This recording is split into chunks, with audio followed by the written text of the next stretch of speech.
Yeah, so about 38 to 40% of my kids in my school are, but we're a Catholic school. Okay. But we want to make sure that, you know, all of our kids feel represented too. Excellent. So it's just, I just want to, I've got a big chunk of my... Of course, your cohort that are Muslims, yeah. So I just want to make sure that I'm educated enough to make sure I'm doing the right thing for Excellent. them. And what do you know about Islam?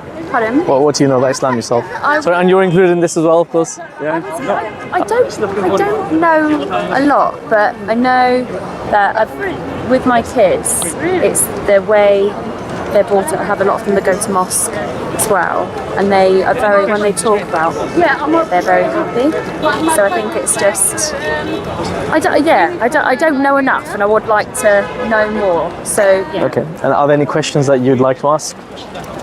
It's a good opportunity to. That's such a hard question. I'll just open it up like that. Yeah. I mean, look, there's a lot in common with Muslims and Christians. You know, we're the only other faith that accepts Jesus Christ as a messenger of God. Yeah. His divinity is where we differ. Okay. I mean, for you, aside from obviously you teaching a Catholic school, does your mind accept him as a messenger from God or God on earth? What resonates with you or settles easier in your heart? So probably a messenger.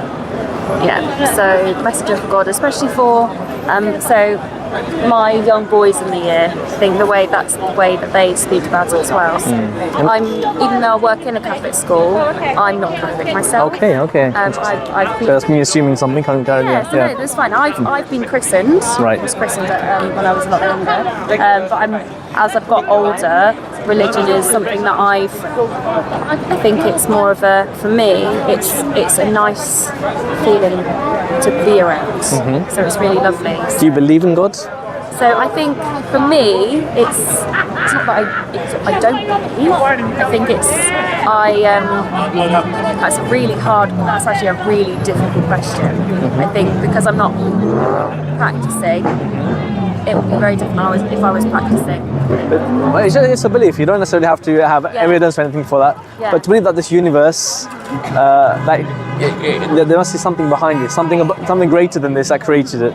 Yeah. Is that settled in your heart? Have you considered that? Is that something which you... I think it definitely is, and I think I'm a science teacher as well, so I also teach evolution, and I always explain to the kids that it's not just one thing that's created it, there's multiple things that have come from this. Yeah, of course. So that's what I try and get across to the kids. I mean, evolution doesn't necessarily deny the existence of a creator. Yeah. It just challenges the belief that God created Adam and Eve, and it says we came from fish, essentially, or a cell, amoeba. Yeah. It doesn't necessarily negate the someone created that first entity or cell. That's what I say to the kids, and they say, well, what is it, miss? I said, it doesn't have to be one or the other. Yeah. So are you a Christian? Are you not a Christian? Where do you sort of find yourself? Because it sounds a little bit... And yourself as well, you feel free to jump in as well? I'm pretty much atheist/agnostic. Okay. In terms of, you can't explain how everything came about through science, obviously, like the Big Bang or whatever, but you don't know what was before that or exactly. all that sort of thing. So that's the sort of thing that makes me feel, don't know what, but there should probably be something else. Yeah. We just don't know what it is. Exactly. So that's probably why I define myself as agnostic rather than an atheist. Yeah, I think that's probably most atheists, even if you ask them, they're probably, we really drill down to, they're probably agnostics, because there is a possibility that there's a creator in their minds. And there was a lady earlier, she said when she was in like a dire situation, she found herself calling out and praying, calling out to something higher. But it's a case of if obviously we believe there is that something there, is there a purpose behind all of this?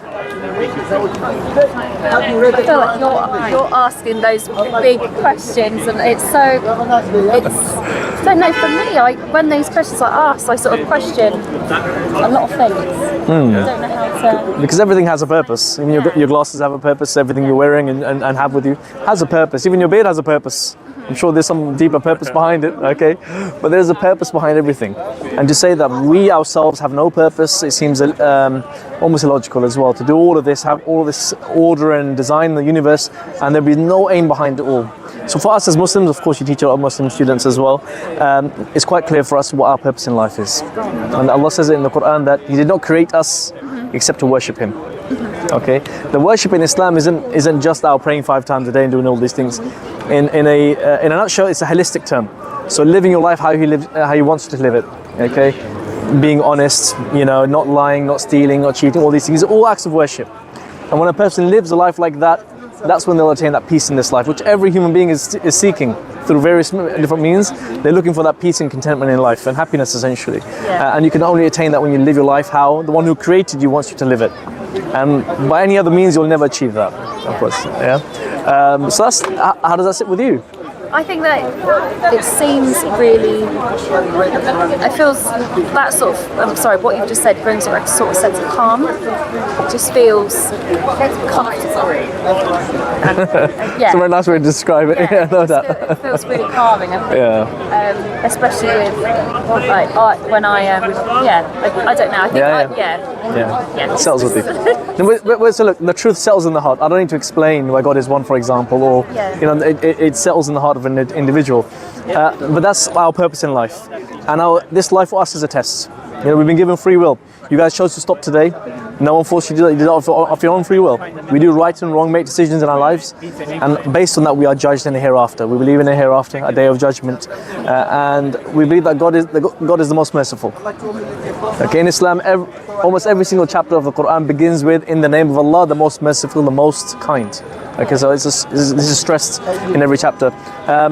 So He loves to forgive, and He wants good for us. But it's our choice to accept or reject. Yeah, definitely. Now, would you guys like a Quran for yourselves?